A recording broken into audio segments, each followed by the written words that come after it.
Welcome back. In the previous video, we had seen properties of Fourier transforms, namely the linearity property and the change of scale property of Fourier transforms. Let's continue with the properties in this particular video and focus on the next property, which is called the shifting property. So this is property number 3, which reads shifting property. Here we have two statements. One is shifting in the variable x and the other is shifting in the parameter s. So there are two statements. I shall now write each of them. So the first one is shifting in x, in the variable x, and this states the following.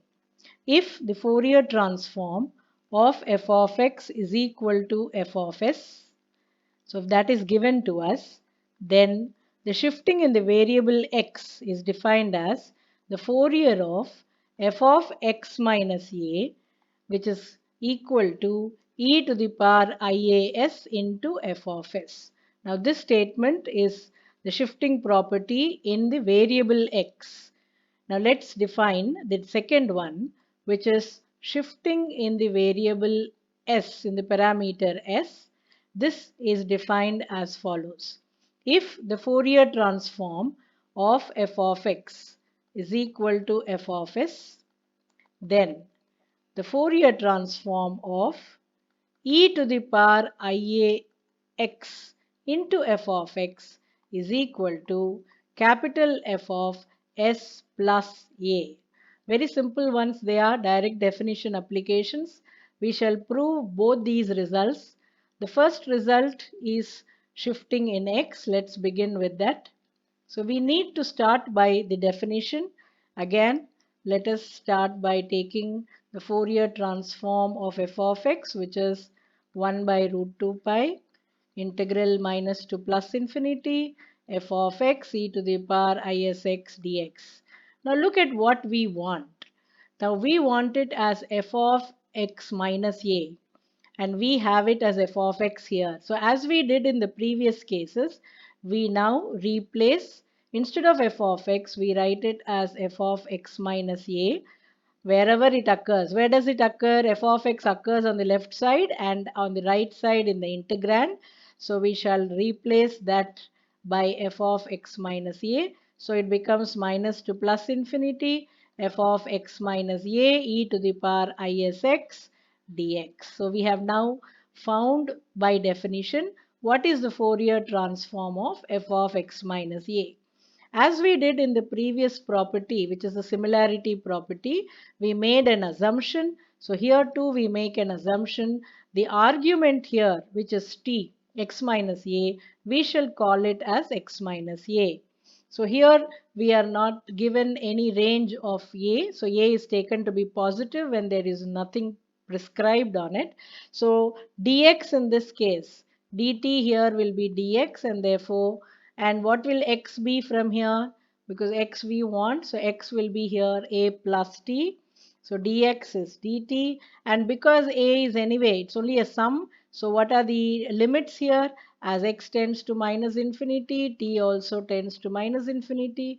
There is no product, so there is no difference. So there is no change in the limits, and thus we shall continue to substitute everything in terms of t. So t limits vary from minus to plus infinity. X minus a is now treated to be t e to the power is into, what is x here? X we have written it as a plus t. So it's a plus t, dx is nothing but dt.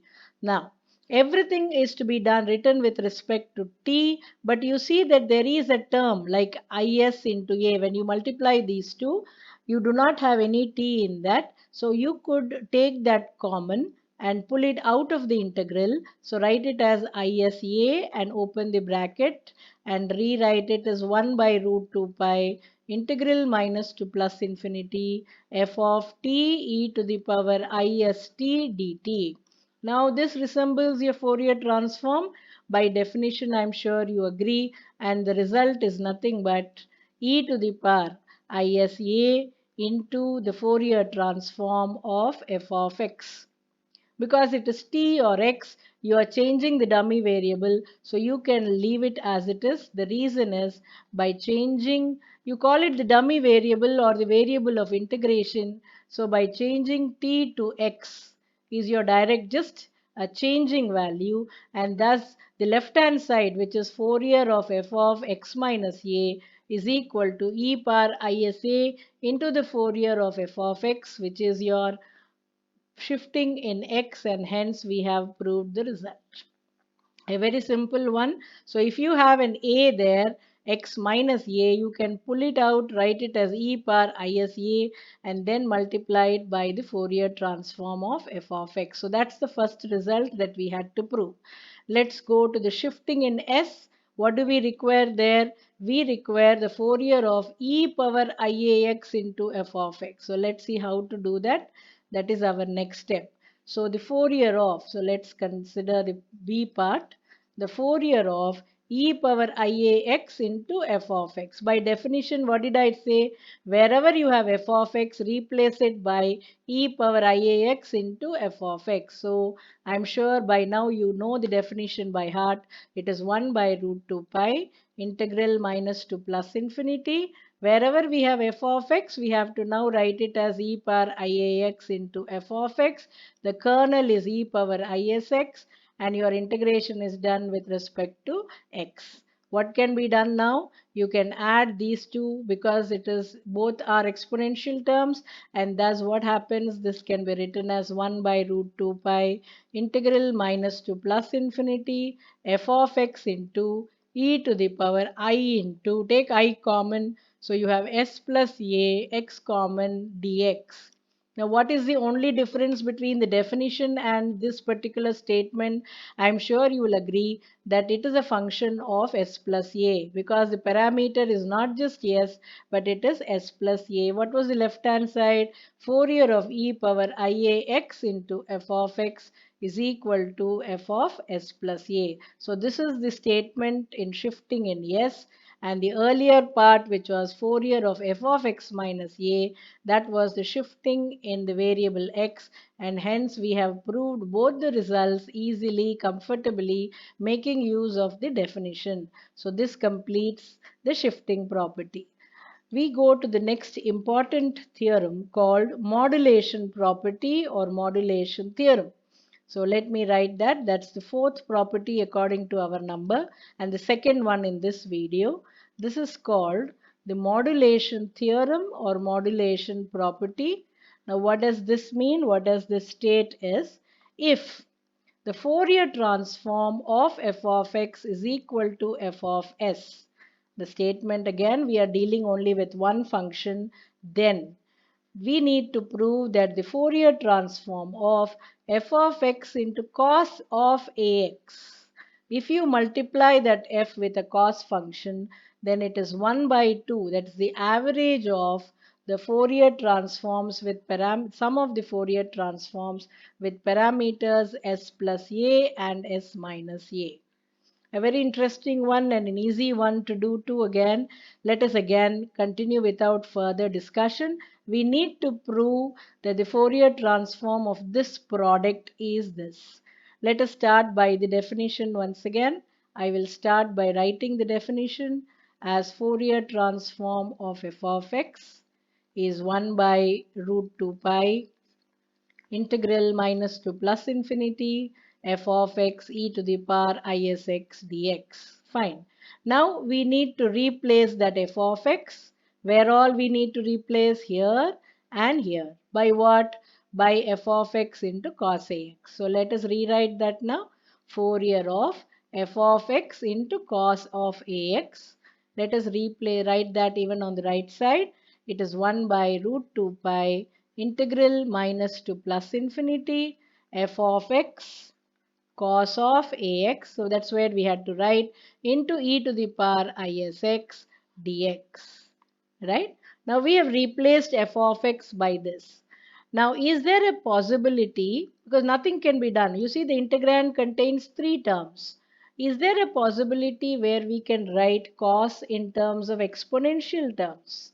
Yes, indeed. If you remember the basic trigonometric formula, that cos theta can be written as e power I theta plus e power minus I theta divided by 2. I am sure this formula everyone knows. So we shall substitute. So what will be cos AX?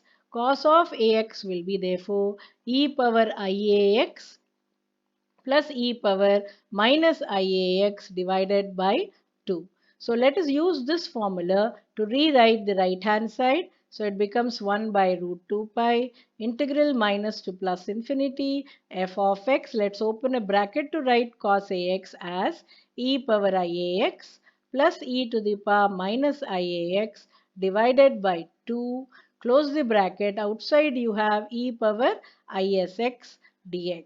Now you see that something can be done because there are a lot of exponential terms and can be combined together. The first step that we do is remove the 2 in the denominator. So I'll remove that first, and then I shall rewrite this as 1 by root 2 pi integral minus to plus infinity f of x into. Now let me open the bracket. Now let me combine these two terms, e power IAX into e power ISX. I am sure you agree that we can write it as IA into S plus A into X. Then we shall combine these two terms. These two terms. Let us multiply these two. So that becomes e to the power I into minus A plus S, or S minus A into X, and close the bracket and write dx. Now the final bracket is also closed. Let us divide it into sum of integrals because it is the integral of the sum of terms. Then we'll get a better picture as to what to be done. So I'll write it as 1 by 2 into 1 by root 2 pi integral minus to plus infinity. Let me combine the first term. This is one integral and this is the second integral. So the first integral will be f of x e to the power I into s plus a into x dx. So we'll close the bracket there for the first term. So I'll put a square bracket. I'll open another square bracket 1 by root 2 pi integral minus to plus infinity. Let me write the next term, that is e power x f of x e power I into s minus a into x dx. Now I'm sure you recognize the answer directly because the parameter now is the only change in both. The parameter here is s plus a, here it is s minus a. The rest of the format is completely the definition. So directly I can write this result as half times. This result is a function of the parameter is s plus a here and the parameter here is s minus a. So didn't we prove it? So the Fourier transform of f of x into cos of ax is nothing but half times f of s plus a plus f of s minus a, and that proves the result. So this is called the modulation theorem, and that's the main fourth property of Fourier transforms. Let us move to the next property, which is called the conjugate symmetry property. So let us before and with that we can wind up this video. So we shall call one more, which will be property number 5, and that's called the conjugate symmetry property. This is because this property is applicable because we know it's a complex transform. We are dealing with I. And now what would be the statement? If the Fourier transform of f of x is equal to f of s, then the Fourier transform of f of minus x the whole bar. I'm sure you know bar means the conjugate is equal to the conjugate of f of s. So the Fourier transform of the conjugate of f of minus x is equal to the conjugate of f of s. So let's prove this result now by starting with the definition again. So by definition, the Fourier transform of f of x. So I'll call it f of s directly instead of writing as Fourier of f of x is 1 by root 2 pi integral minus to plus infinity and f of x e power isx dx. Instead of writing f of x, I wrote it as f of s. So this is by definition. Why I called it f of s is because I have f of s bar here. So now I would take the complex conjugate on both sides. So taking the complex conjugate on both sides, what do we get? Just check. We will get on the left side, on both sides. Yes, let me continue writing first. Now the left hand side becomes f of s the whole bar. And where do you think the change will come on the right side? We are talking about an infinite complex function. So the integrand will become f of x bar, the conjugate, and e power isx conjugate is e power minus isx. I'm sure this is known to you because the conjugate of e power isx is e power minus isx, and we are now putting a conjugate for f of x, and that completes f of s bar. Before going ahead, let me make a small substitution. What is the substitution? I put x is equal to minus t, so that dx here becomes minus dt, and also the limits will change, which means that when x tends to minus infinity, t will tend to, because it's minus of minus infinity, it's infinity, and when x tends to infinity, t tends to minus infinity. So using this substitution in the integral, we write this as 1 by root 2 pi integral. This becomes infinity to minus infinity. You are replacing x by minus t, so it becomes f of minus t bar, and this becomes e power minus x. What is minus x according to my assumption? It is t, so it becomes e to the power ist here, and this becomes minus dt. So I have a minus, dx is nothing but minus dt, so it gets covered up. Okay, now coming to the next step, you have here minus infinity to minus infinity could now be written as minus infinity to infinity with a negative sign. So minus of minus, you have two minus there, it becomes plus, and you are changing the sign, the integral, the limits here from minus to plus infinity, f of minus t the whole bar, e power ist dt. So therefore, what you see now is simply a basic definition, 1 by root 2 pi integral minus infinity to infinity f of minus t bar e power ist dt. Now what do we conclude from here? Isn't this the same as saying the Fourier transform of, in fact I will write one more step because I can replace this dummy variable which is t by x, so I'll get f of minus x bar e power isx dx. Here, what is the reason? By changing the dummy variable. I call it dummy variable because the variable has nothing to do. You can put x, y, t, anything there. So I've changed the dummy variable, and therefore now the result is nothing but the Fourier transform of f of minus x the whole bar. The left hand side, if you remember, it is f of s bar, and hence we have proved the result. So that completes the conjugate symmetry property that we had to prove. So we have proved three theorems, three properties in this particular video. Number one, if we could just summarize, the first one was shifting theorem that we have done. That was property number 3. In fact, it was the shifting theorem, shifting property. The next was the modulation property or modulation theorem. They are all could be treated as theorems. And then the fifth one was conjugate symmetry property. And in the beginning, we had already seen number one was linearity, and the number two was similarity property, which we did in the previous video. All these are very, very important and very useful too. So I feel that you can please try out all the 5 properties. We still have about 2, 3 more important ones. We shall do that in the next video. Thanks for watching. See you very soon in the next video. Take care.